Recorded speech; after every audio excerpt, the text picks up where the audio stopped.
Ja es zinu, ko es te varu sasniegt, bet es būtu tāpat mēģinājis hokejā. Nu, tā ir. Es domāju, uzbrukumā.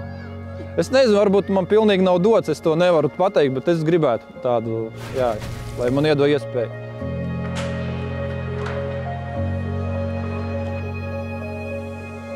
Mēs esam 55. vidusskolā, hokeja skola Rīga. Esam uz ledus treniņu. Tā kā man dēls arī spēlē, tad tiek diezgan laika pavadīts arī hallēs, skatoties, kā viņam iet. Man tas hokejs ir īstenībā viennozīmīgs sporta veids numur 1. Un vienmēr es esmu, varbūt arī gribējis, lai arī mani bērni spēlē. Un tas sākās to, kad mēs bieži braucam uz Kanādu, Ameriku, un tad tur tas hokejs ir diezgan tādā labā, populārā statusā. Un kaut kā sanāca tā, ka es nopirku nelielu tādu hokeja formu 4-gadīgam bērnam ar domu, ka manējs varētu spēlēt.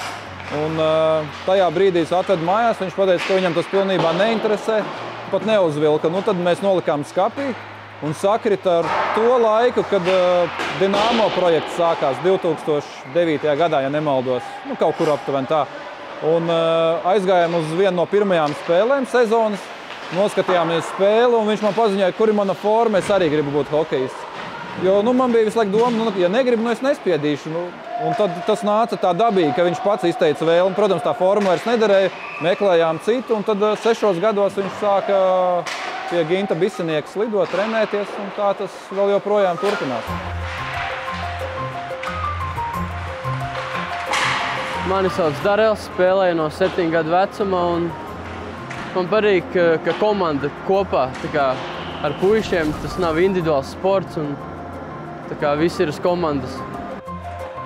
Pēc katras hokejas maiņas ir elpa, grūti elpot, kājas smagas, bet tad, kad uz ledus to nejūt. Uz ledus tu slido, bet tad, kad pēc maiņas tu esi miris.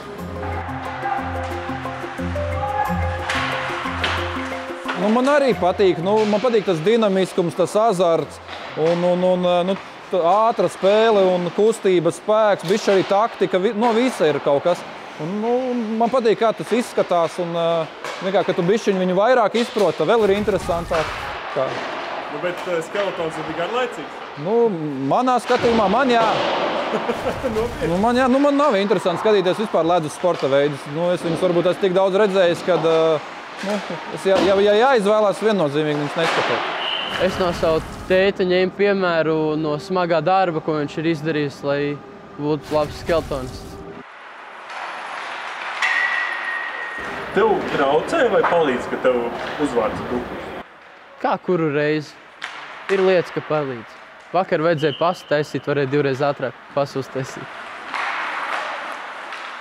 Viņš varēja būt, tas varbūt vairāk saistīts nevis ar fiziskajiem, bet tāds, tā kā to vairāk izrādīt kaut kādu līdera potenciālu un vairāk runāt un vairāk uzmundrināt, tā kā pavilktais sevis, tā teiksim, tā kā, lai būtu iedvesmotājs arī ne tikai parādīt, bet arī uzkurināt to komandu. Man liekas, tas arī varbūt saistīts ar latviešu mentalitāti daļai ir, kad mēs neesam tādi, kas spēj aiz sevis un ar emocijām pavilkt.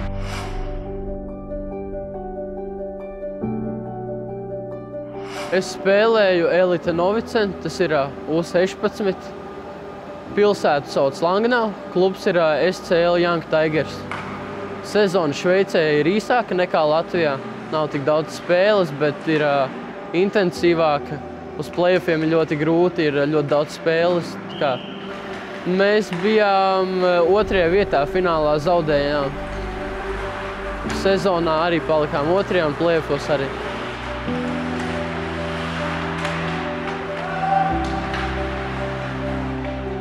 Es uzreiz redzu, ka tā līga ir kopumā stiprāka. Tur ir līdzīgākas komandas, tur ir jau tāda selekcija bijusi, kas ir labāk, spēlē augstāk. Pie mums jau ir tādā 15, 16 gadu vecumā, kas ir palicis, tie arī ir. Mums nav, tur ir tomēr tie spēlētāji vairāk, un viņi ir sadalījušies, un teiksim, tā stiprākie spēlē stiprākajiem, un tās spēles ir skatāmas, nav tādas vairs 15-0, kurām es uzskatu, ka nav jēga vispār.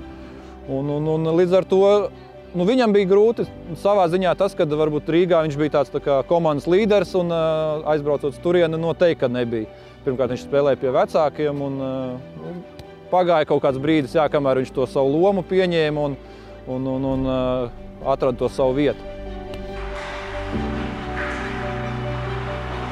Izglītība arī ir viens svarīgs faktors, lai viņš iegūst labu izglītību, apgūst tās valodas, par ko es esmu pārliecināts, ka tas notiks. Ja pa hokeju runā, tad es gribu, lai viņš pirmkārt izsitās visus tos junioru vecumus, jo tur neko nevar ne palīdzēt, ne izbīdīt, tas viņam pašam jāizdara. Es viņam to novēlu, lai sanāk viss. Un pēc tam, lai viņš sasniedz savus mērķus. Es zinu, tāpat kā visi citi jaunie, viņš arī sapņo par to NHL, lai viņš arī to piepilda. Es uzskatu, ka es neslidoju tik labi, kā es gribētu. Tā tīra tehnika. Kāpēc tas tā ir? Es nezinu, nav bijuši daudz treniņu speciāli priekš slidošanas. Bet to visu var vēl pilnveidot. Viņiem jau visiem ir sapnis un mērķis NHL, un kā kuram tur viņi izvēlās, kuru komandu. Viņi jau tā īsti pat neseko līdzi, droši vien nelasa tur nekādus rakstus par, bet vienkārši kurš vizuāli labāk patīk. Bet man no hokeja nav baigi elki bijuši. Es pats neesmu spēlējis, un es, protams, tur lasu kaut kādas ziņas, statistikas paskatos, tur sekoju spēlēm līdzi, bet tā, kad fanot, baigi neesmu. Man liekas, viņš zina visu. Viņš vēro katru spēli, prasa, zvana pēc katra treniņa, kādas maiņas, kas kā.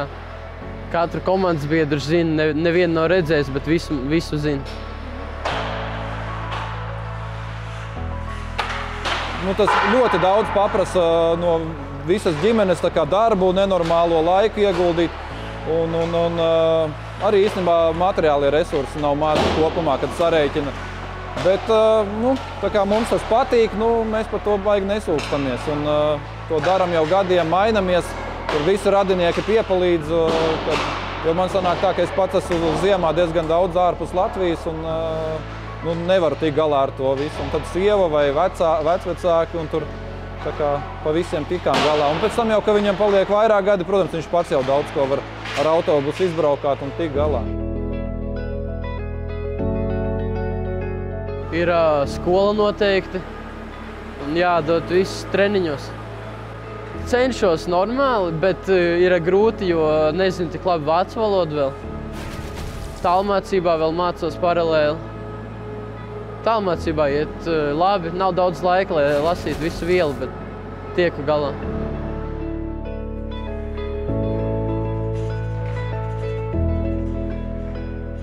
Tu jau pēc rakstura īpašībām vari redzēt, kurš nav necīnītājs, kuram nav tā sportiskā rakstura. Pieņemsim, es redzu, ka man jaunākajam dēlam, es viņā pagaidām vispār sportistu neredzu.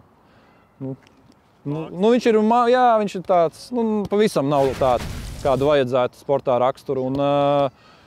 Un otrs ir, arī es jau daudz tos mazos bērnus un jaunos esmu redzējis, un arī var redzēt, kam ir dots tajā hokejā un kam nav.